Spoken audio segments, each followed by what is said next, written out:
लिखिए महाराज, करो। हाँ, श्री गणेशाय नमः। गणेश जी महाराज चाट हो गए, वाह रे वाह, ऊपर मेरा ही नाम डाल दिया। श्री गणेशाय नमः, इसमें कितना अर्थ भरा है देखो। श्री गण ईश नमः, इसकी व्याख्या करें ना तो कम से कम 8 दिन लगते हैं। अब लिखा कि शब्दार्थ, भावार्थ, लौकिकार्थ इसके साथ में लिखना। इसलिए भागवत में एक अक्षर भी गलत नहीं है। यदि गलत है और आप व्यास जी के पास देखो, भागवत व्यास जी की जिम्मेदारी आई सुंड वाले पर। क्यों कि यदि कोई गलती हुई तो आप व्यास जी के पास गए, व्यास जी अभी है अश्वत्थामा बलिर्व्यासो अनुमोच विभीषण कृपा परशुराम सप्तैत चिरंजीवन है, चिरंजीव है। व्यास का दर्शन आपको होता है, आज भी होता है। तो वे व्यास जी के पास में गए और बोलेंगे कि ऐसी ऐसी गलती। व्यास जी क्या बोलेंगे? भाई मैं बोलने वाला हूं, लिखने वाले ने क्या लिखा, मैं क्या मुझे प्रिंटिंग मिस्टेक है उसके बाद जाओ। और गणेश जी के पास गए कि तो फिर गणेश जी कोई गलती कर सकते क्या है लिखने में? तो गणेश जी ने सोचा और ये ऐसा बांध कर रखा मुझे, ये अच्छा खुद उन्होंने कहा कि मेरी शर्त है करके, इनकी प्रार्थना है। दुनिया में कोई भी काम करना होगा तो प्रार्थना से करो। देखो केवल प्रार्थना से आपको भगवान का दर्शन भी हो जाता है। ऐसा लीनता, आपको भगवान का नाम लेना नहीं है, मत लो। आरती करना नहीं है, मत करो। मंदिर में जाना नहीं, मत जाओ। वो टीवी देखना है, खूब देखो। महात्मा का संग करना नहीं, बिल्कुल मत करो, तो भी भगवान मिलेंगे। 3 बातें करो। हमारे गोस्वामी जी लिखते हैं, सत्य वचन अरु लीनता पर स्त्री मात समान। सत्य वचन और लीनता पर स्त्री मात समान। बस मिल गए भगवान। सत्य वचन अरु लीनता पर स्त्री मात समान। सत्य वचन और लीनता पर स्त्री मात समान।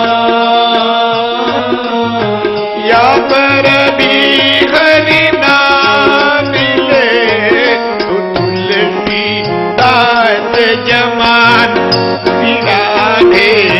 तुलसी दास जमान।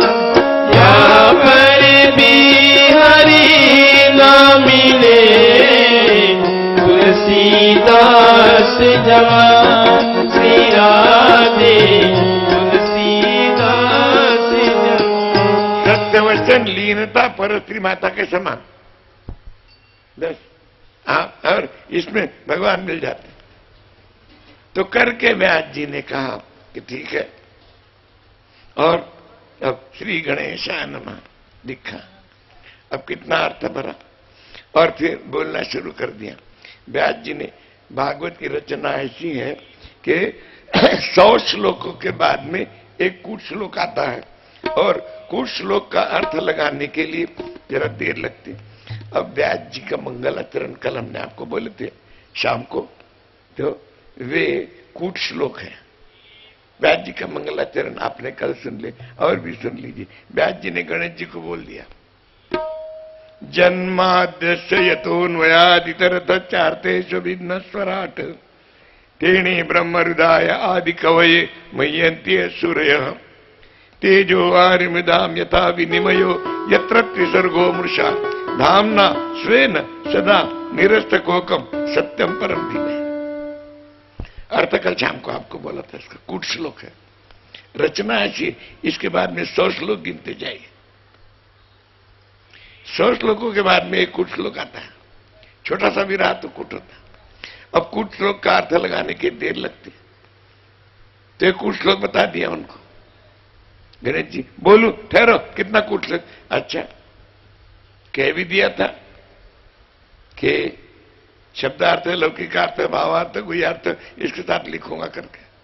ठहरो, कुछ लोग हैं, व्यास जी जानते थे कुछ लोग हैं, उतनी देर में व्यास जी का खान पान सब कर लेते थे। ये अपने अर्थ लगा रहे हैं व्यास जी।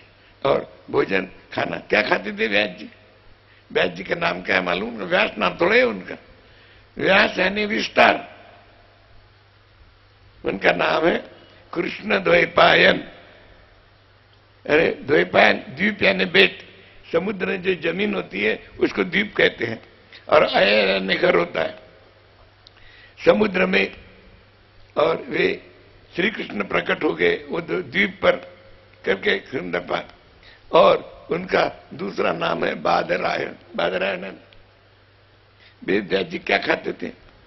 24 घंटे में मध्याह्न के समय एक मुट्ठी भर के बेर खाते थे और 1 लोटा पानी पीते थे। बाद में बस कुछ नहीं, खान पान नहीं, कुछ नहीं, बाकी कुछ नहीं। वही चाय, वही नाश्ता, वही उनका भोजन, वही ब्रेकफास्ट, वही डिनर, सब उनका वही 1 मुट्ठी भर बेर खाना। वो कहाँ रहते थे? बद्रीनाथ। उसका नाम बद्रीनाथ क्यों है मालूम है आपको? आप जो बेर खाते हो ना, उस बेर को संस्कृत में बदर बोलते हैं। अब बेरों के बन में नारायण देते करके वो बद्री नारायण हो गया। आमों का था आम नारायण होता, जामों का था जाम नारायण होता, संतरे का होता संतरा नारायण होता। ये है बद्री नारायण। तो वे और 1-2 ने में इतने मुट्ठी भर के बेर लिए, उनके सामने रख दिया, भोग लग दिया, पानी का लोटा खा दे। गणेश जी ने सोचा भोग मेरे पास खूब खा रहा, आप लोग और हम यही करते हैं।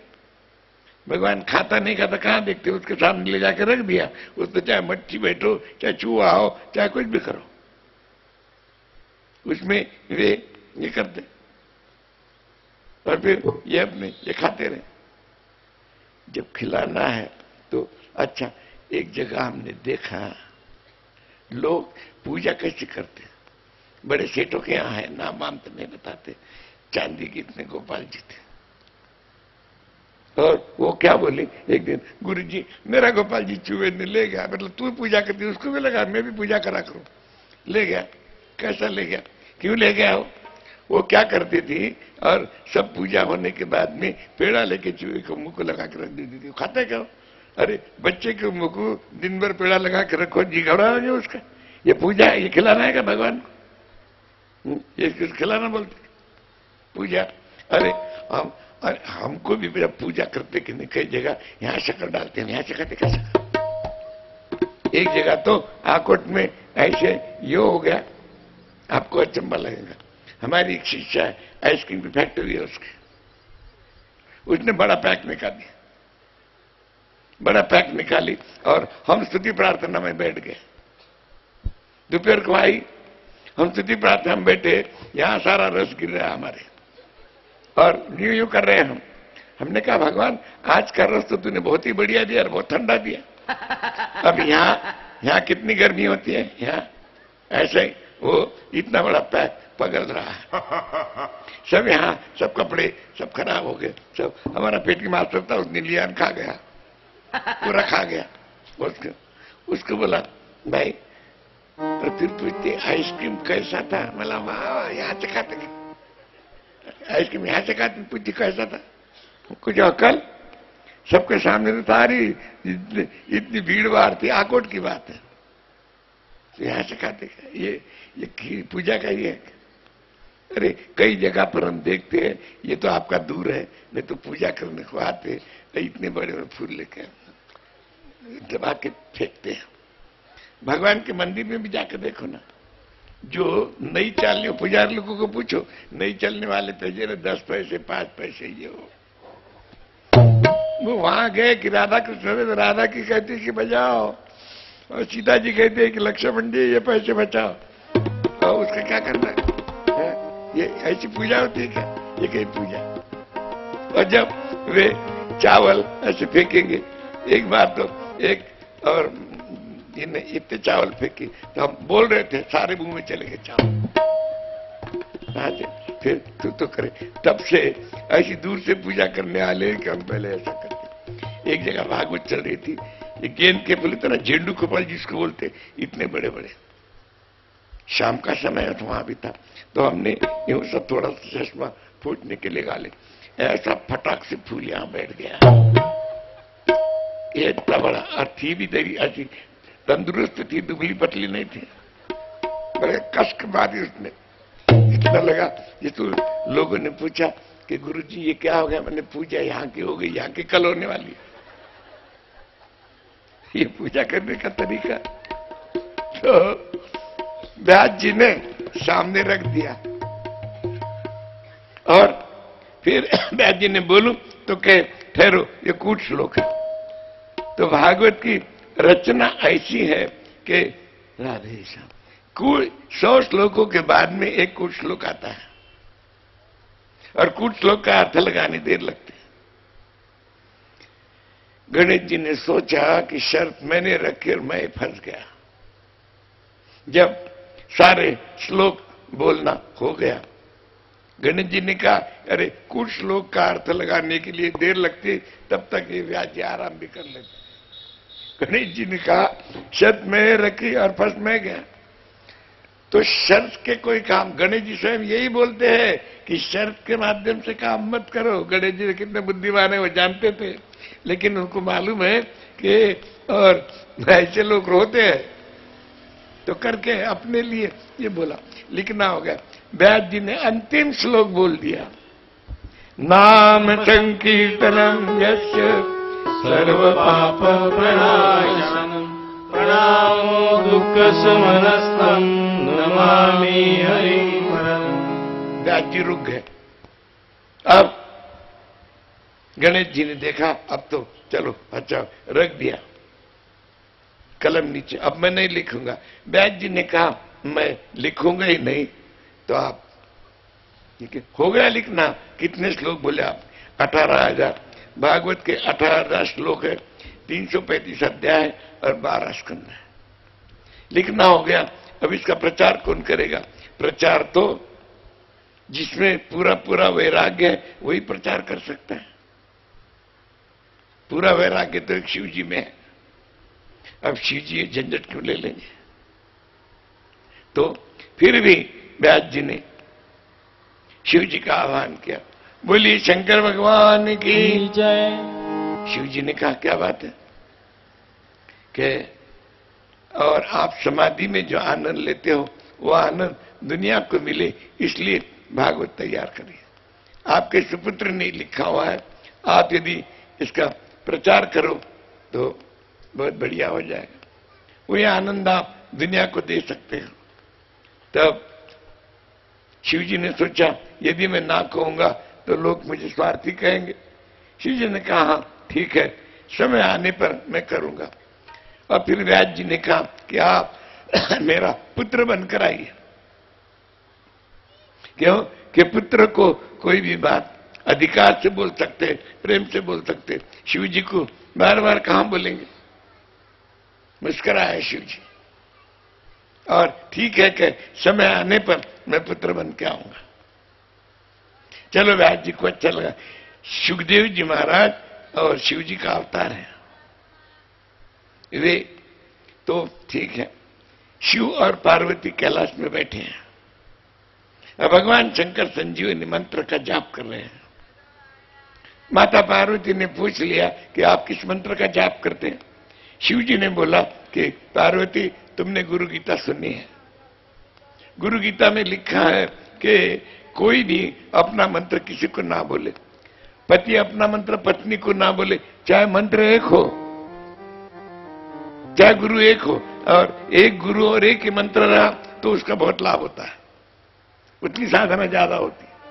तो कहे, और लेकिन पिता ने अपना मंत्र पुत्र को नहीं बोलनी चाहिए, मां ने पुत्र को नहीं बोलनी चाहिए, पुत्र ने माता को नहीं बोलनी चाहिए, पति ने पत्नी को नहीं बोलनी चाहिए, पत्नी ने पति को नहीं बोलने चाहिए। तो पार्वती हट करने लगी, मैं आपकी अर्धांगिनी हूं, आपको बोलना पड़ेगा। 3 हट बड़े जबरदस्त होते हैं, एक स्त्री हट, एक राजहट और एक बालहट। स्त्री हट यानी स्त्री हट का हमें तो कोई अनुभव नहीं, बालहट है आप सब हमारी माता हो, सब पितृतुल्य हो। स्त्री का हाथ तो बड़ा जबरदस्त होता है। ये तो आपको अनुभूति है कि यदि आज भागवत में दोनों पति पत्नी आ रहे हो और पत्नी ने यदि बोल दिया, कल मैंने साड़ी देखी, वो दुकानदार ने बोला है कि वो आज रहने वाली नहीं है, जाने वाली, वो लाओगे तो भागवत में आना। आप फटे तक पहले वहां जाते, भाई दे दे वो कल की साड़ी कौन सी है, तो नहीं तो दोपहर को भोजन ही नहीं बनाएंगे। बस में तो ठीक है। अब शंकर ने कहा ठीक है। अब भगवान शंकर ने कहा मंत्र तो किसको बोलना नहीं चाहिए, और भगवान शंकर के अगल बगल सारे उनके मित्रतम लोग, शंकर भगवान के मित्र कौन है, ये भूत प्रेत, ये कहां जाएंगे, इनको फ्रेंड कौन है, इनके भगवान शंकर फास्ट फ्रेंड है। जब वे पार्वती की शादी के लिए जा रहे थे तो एक तो नंदी पर बैठ के जा रहे, घोड़े पर नहीं, नंदी पर बैठे, और सारे कोई भूत प्रेत ये सब जा रहे है। वो मैना देवी आई, पार्वती की मां, अरे वो घबरा गई, बेहोश होकर गिर गई, और शिव जी का मुंह किधर, उधर भूतों की तरफ, इधर नहीं। अभी टीका क्या उनके पीठ को लगाओ, ये क्या है। तो वे सब उधर उनके तो क्या, चलो एकांत में जाएंगे। वे सिंधु के किनारे एक बरगद के पेड़ के नीचे जाके बैठ के, बरगद का पेड़ यानी ज्यादा मराठी मध्ये वडाचं झाड म्हणतात, उसके पेड़ के नीचे जाके बैठ गए और सभी पशु पक्षियों को अपने त्रिशूल से भगा दिया। वे त्रिशूल से भगा दिया और वे बोलने लगे पेड़ नीचे बैठ के मंत्र का, और बोलने लगे। माताओं को सुनने की अभिलाषा बहुत है, लेकिन सुनते सुनते जबकि उससे लेने की अभिलाषा और ज्यादा है, वो सोती है। तो और भगवान शंकर बोल रहे हैं, आग बंद थी, तो भगवान शंकर के कानों में हुंकारा तो आ रहा है, ऐसा लगा बड़े ध्यान से सुन रही है। और शहद में भगवान शंकर ने आंख खोल दी और देखा तो माता जी की अवस्था ऐसी, पार्वती ऐसा। अभी यहां भी कोई ना कोई ऐसी जो होंगी ना, पीछे बैठती, किसके सामने नहीं बैठती, क्योंकि झपका लेने की आदत। एक बार एक सत्संग में भीड़ बहुत थी, तो ऐसा लाइन से बैठाया था, तो एक माता को बहुत सुनने की आदत थी, वो पीछे बैठी और यूं कर रही, उसके पीठ को लग रहा है, ऐसी क्या बैठी, पीछे रख, पीछे गई तो यूं कर रही थी, उसके मुंह को लग रहा है। ये बोले अब इसके मुंह को लगे इसको, तो क्या हमारे पास आके बोली महाराज जी ये सोती, मैं तो खड़ी हो जाए, खड़ी हो गई, खड़े खड़े सो गए, भागवत सुन रही, खड़े खड़े सो गए। और हमारी एक अग्रवाल भाई थी बेचारी, उसका नाक वाक टूट गया, उसको महाराज जी मेरे नाक में क्यों मिले, ये गिर गई। अच्छा ठीक है, मतलब फिर तो आती कहा को है, ये ठीक है। दूसरे दिन हमने कहा आयोजकों को, देखो वहां जरा कुछ पत्थर वत्थर रख दो, उसके बीच में खड़ी कर दो उसको, खड़ी रहे। फिर नहीं सोई, क्योंकि आप गिरोगे तो सिर फटेगा आप लोगों का नहीं। तो सके महाराज जी आप सोई नहीं, अब वो सोई नहीं, उसका ध्यान भागवत की तरफ नहीं था, उसका ध्यान पत्थर की तरफ था, गिर गई तो मेरा सिर फूट जाएगा। तो माताओं को तो आदत होती है। वे तो पार्वती ने, जबकि पार्वती सो रही थी, और शास्त्र में ये लिखा है कि माताओं जैसा झूठ बोलने वाला दुनिया में कोई नहीं है। आज हमको शायद भोजन मिलता कि नहीं, बेटी देती कि नहीं पता नहीं है, बोले, लेकिन भोजन का हम लड्डू का पहले प्रबंध करके रखते हैं। बताओ, आइए। नारी निंदा मत करो, नारी रतन की नारी निंदा मत करो, नारी रतन की। अब रत्नों की खाने भोजन का प्रबंध हो गया हमारा, अब लड्डू का करो।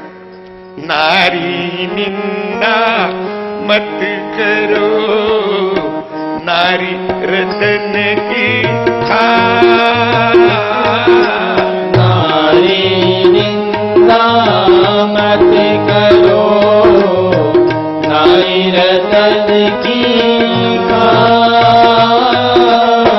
नारी ने ही जन्म दिए राम कृष्ण भगवान श्री राधे, राम कृष्ण भगवान। नारी ने ही जन्म दिए राम कृष्ण भगवान श्री राधे, राम कृष्ण भगवान। तो ये रामकृष्ण की माता है। अब लड्डू मिलेंगे हमको, दो मिलेंगे, एक नहीं। तो वे अरे कहे पार्वती तुम सो रही थी क्या? मैं सो नहीं रही थी। और बड़ा 5 झूठ बोलती है कि ओंकारा तुम दे रही थी, देखो कि आपको या तीसरा और कोई दिखाई देने का, डांट के पूछती है। तीसरा कोई था ही नहीं। तो भगवान शंकर तो ये बोलेंगे नहीं, देखते नहीं। फिर क्या नहीं, या नहीं मैं दे देती। और खरी खोटी करने का समय आता तो बोलती मैंने आपको स्वयं बोली क्या कि मैं ओंकारा दे रही? इतना पूछी थी, तीसरा कोई है क्या? भगवान शंकर ने जान लिया ओंकारा ये नहीं दे रही। बरगद के पेड़ में से सारे पशु पक्षियों को निकाल दिया था। एक सुग्गे का, यानी जिसको आप तोता बोलते हो, मिट्ठू बोलते हैं, उसका अंडा वहां पड़ा था। पक्षी जाने से वो निर्जीव बन गया था। लेकिन ये मंत्र सुन के उसमें प्राण आ गए, प्राण आ गए। और शंकर जी ने तुरंत उसको त्रिशूल लगा, उसमें से एक इतना सा तोता निकला और वो उड़ते उड़ते गया। योग माया से भगवान शंकर उसके पास में गए, पीछे पीछे। व्यास जी की पत्नी के 2 नाम हैं, एक वटिका और एक अरणी। वे जमाई ले रही थी, वो तोते ने उसके मुंह में प्रवेश किया और पेट में चला गया। कहने लगी पेट में तोता गया, पेट में तोता गया। एकदम त्रिशूल लेके खड़े व्यास जी आए और पूछा कि महाराज क्या गलती हो गई, त्रिशूल लेके आए? कहे जो तोते ने मेरा मंत्र सुना वो पेट में चलेगा। मैं कि महाराज मंत्र का प्रभाव क्या है? जो भी सुनता है वो अमर बन जाता है। संजीवनी मंत्र था, भागवत का मंत्र था। तो व्यास जी ने जब कहा कि महाराज फिर तो वो अमर बन गया। अब शिव जी जिनके सर पर ज्ञान गंगा है वो बोलने के लिए हटते, उन्होंने बात को पलटी दे दिया। मेरा मंत्र सुन के जो अमर बन गया उसका दर्शन करने के लिए मैं खड़ा। 16 साल तक बाहर नहीं आया। इतने दिन गर्भ पेट में रह सकता है? हाँ रह सकता है, रह सकता है। और 1990 की बात है, अमेरिका में, और एक माता के गर्भ में 25 साल बालक था, गर्भवती थी, लेकिन वो बढ़ा नहीं। यदि बालक बढ़ता तो वो जीवित नहीं रहती। और वे 90 की बात है, सोमवार का दिन था, 19 तारीख थी, कटिंग हमारे पास अभी भी रखा है। तो वे, और उसको कष्ट कुछ नहीं होते थे, गर्भवती तो थी लेकिन कष्ट नहीं। डॉक्टर 3-3 बार उसके रोज और फोटो निकालते थे, ये करते थे।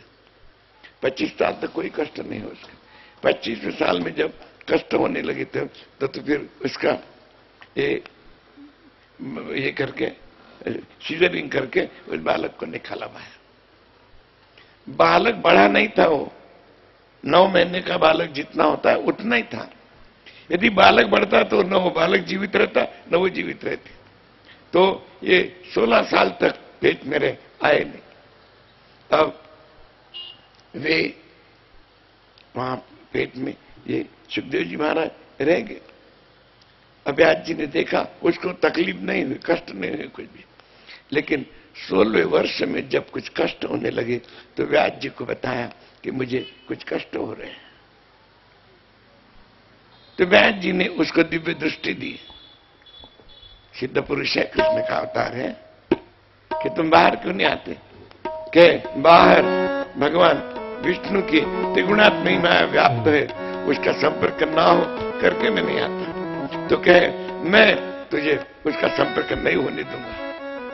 एकदम अयोनि संभव माध्यान्ह का समय 16 साल की अवस्था सामने खड़े हो गए। बोलिए सुखदेव जी महाराज की जय, शंकर भगवान की जय। तो एकदम खड़े हो गए और माता पिता को प्रणाम किया जाने लगे। सुखदेव जी महाराज कहने लगे और व्यास जी ने कहा, बेटा सुखदेव, बेटा सुखदेव। मां ने कहे, मेरे सुखदेव को रोको। जा रहे व्यास जी पीछे पीछे जा रहे और सुखदेव जी आगे आगे जा रहे। देखिए, जिसकी ब्रह्म भावना स्थिर हो जाती है उसको हर जगह से ध्वनि आती है। ध्वनि रूप से, निर्गुण निराकार रूप से और सगुण साकार रूप से भगवान सर्वव्यापी है।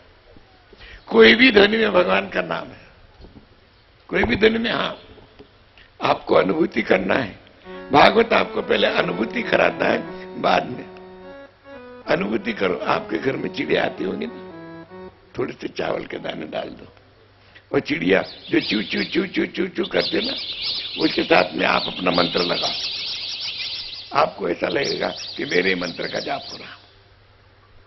आप स्कूटर पर बैठ के जाते हो, स्कूटर की जो आवाज होती वो आवाज से आपका मंत्र लगाओ। अनुभूति करो, साक्षात्कार होना है। आप कार में बैठ के जाते हो, कार की जो आवाज होती उसके आपका मंत्र लगाओ। रेलगाड़ी में आप बैठ के जा रहे हो, ऐसे समझो 4 व्यक्ति हैं, चारों के 4 अलग अलग भगवान के मंत्र हैं। रेल का जो आवाज होता है ना, झिक झिक झिक झिक, उसके साथ हर कोई अपना मंत्र लगाए मन के मन में। हर किसी को यही लगेगा कि ये मेरे मंत्र का जाप हो रहा है। क्यों? कि ध्वनि रूप से, निर्गुण निराकार रूप से और साकार रूप से। याद रखो, भागवत आपको पहले अनुभूति कराता है और बाद में साक्षात्कार कराता है। तो वे और ध्वनि रूप से वे, तो अब वृक्ष में से ध्वनि आने लगी कि आपका पुत्र ब्रह्म रूप हो गया। भगवान को अर्पण करो। हमें जो पत्थर मारता है लकड़ी, हम उसको भी हमारा पुत्र देते। वृक्ष के पुत्र यानी वृक्षों के फल। गंगा जी में कोई ऋषि पत्नियां स्नान कर रहे थे। सुखदेव जी महाराज गए, वो 16 वर्ष की अवस्था है, वे निसंकोच स्नान करते रही। और व्यास जी गए तो पानी में छिप गया। अचंबा लगा, मैं तो इनके पिता के सरीका हूं और मुझे देख के इनको ऐसा संकोच क्यों? शंका का समाधान करने के लिए गए तो उन्होंने कहा, आपके पुत्र को ये भी जानकारी नहीं है हम स्त्रियां हैं या पत्थर या वृक्ष हैं। आपने जान लिया कि हम स्त्रियां हैं, आप हो तो हमारे पिता के समान, लेकिन पिता के सामने भी लज्जा रक्षण के लिए कन्या को अपना शरीर ढकना पड़ता है। देख लिया कि ब्रह्मरूप चले गए, फिर चिंता। अब भागवत का और कौन प्रचार करेगा? वेद व्यास जी अग्निहोत्र करते हैं।